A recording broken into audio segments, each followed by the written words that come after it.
আসসালামু আলাইকুম এভরিওয়ান, জেরিস ওয়ার্ল্ডের আরও একটি নতুন ভিডিওতে আপনাদের সকলকে স্বাগত জানাই। এই বৃষ্টি ভেজা ওয়েদারে মনটা চায় বিরিয়ানি খেতে, আর তা না হলে খিচুড়ি খেতে। ওই জন্য আজকে আমাদের রান্নাঘরে খিচুড়ি হয়েছে। তাহলে চলুন টুকটাক রেসিপিটা আপনাদের সঙ্গে শেয়ার করি। আজকে শাশুড়ি আম্মুর কাছ থেকে খিচুড়ি বানানো শিখব।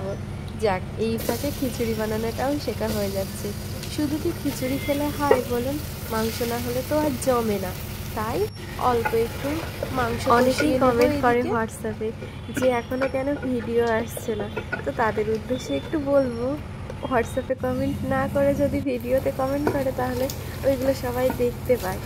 আর যেটা হচ্ছে যে ভিডিও এতদিন দিতে পারছিলাম না ভিডিও, কারণ কি সত্যি কথা বলতে এত সর্দি, এত গলাটা শুনে আপনারা সবাই বুঝতেই পারছেন গলার অবস্থাটা। একটু অ্যাডজাস্ট করে নেবেন আজকের ভয়েসটা, কারণ কি খুব প্রচুর ঠান্ডা লেগেছে, তো সেই কারণে গলাটা একটু ভারী ভারী হয়ে আছে। এই কারণেই এতদিন ভিডিও দিতে পারছিলাম না। কিন্তু আজকে যে এই খিচুড়ি হচ্ছে, এটা না দিয়ে আর থাকতে পারলাম না। বাইরের পরিবেশটা দেখেছেন কি সুন্দর, বাইরে বৃষ্টি আর ভেতরে খিচুড়ি, জমে যাবে জাস্ট। এদিকে শাশুড়ি আম্মু তো খিচুড়ি রান্না করা শুরু করে দিয়েছে। খিচুড়িতে একটু সবজিপাতি দিলে ভালোই লাগে, কিন্তু বাড়িতে সেই রকম সবজিপাতি ছিল না। আর কে যাবে বৃষ্টিতে এই বাজারে, ওই জন্যে গাছের পেঁপেটাই কেটে দেওয়া হয়েছে। এদিকে সমস্ত কিছু পেঁপে আলু কষিয়ে নিয়ে তারপরে চাল ডাল একসঙ্গে দেবে। চাল ডাল একসঙ্গে দিয়ে খিচুড়ির মজাটাই আলাদা। এই বৃষ্টি ভেজা ওয়েদারে খিচুড়ি নাকি বিরিয়ানি, কোনটা ভালো লাগে আপনাদের? অবশ্যই কিন্তু কমেন্টে জানাবেন।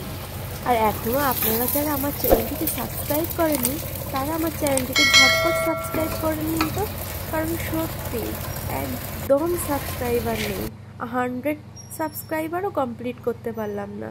সেলিব্রেশন হবে তো, তাড়াতাড়ি করে নিন।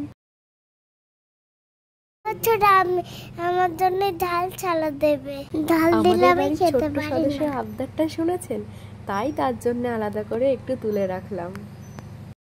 এই কয়েকদিন যা গুমোট গরম পড়েছিল, কিন্তু দেখো এই দুদিন বৃষ্টি হাওয়াতেই পুরো দুনিয়াটাই যেন ঠান্ডা হয়ে গেছে। কি মনোরম একটা পরিবেশ। আম্মু খিচুড়িতে মশলা টশলা সব দিয়ে জল দিয়ে পুরোটা এবার আমার হাতে দিয়ে দিয়েছে, বলেছে ভালো করে নাড়তে, যাতে তলায় একটুও ধরে না লাগে। ওই জন্য আমি একদম নাড়া বন্ধ করছিলাম, বাবা যদি ধরে লাগে তাহলে আর খাওয়া যাবে না। কি বাজে গন্ধ। আগে মনে আছে তো কথাই ছিল পোড়া ভাত খেলে নাকি বিয়েতে বৃষ্টি হয়।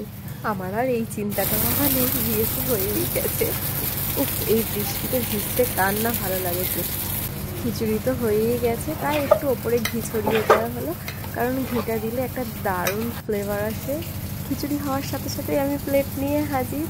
আম্মুকে বললাম একটু খিচুড়ি তুলে দিতে, তাই আম্মু দিচ্ছে। এই খিচুড়ির সাথে একটু ভাজা টাজা কিছু না হলে চলে, তাই আম্মু একটু ডিম ভেজে দিচ্ছি। আজকে আপনাদেরও কার কার বাড়িতে খিচুড়ি হলো অবশ্যই কিন্তু কমেন্টে জানাবেন। আর ভিডিওটি ভালো লাগলে অবশ্যই একটি লাইক করবেন।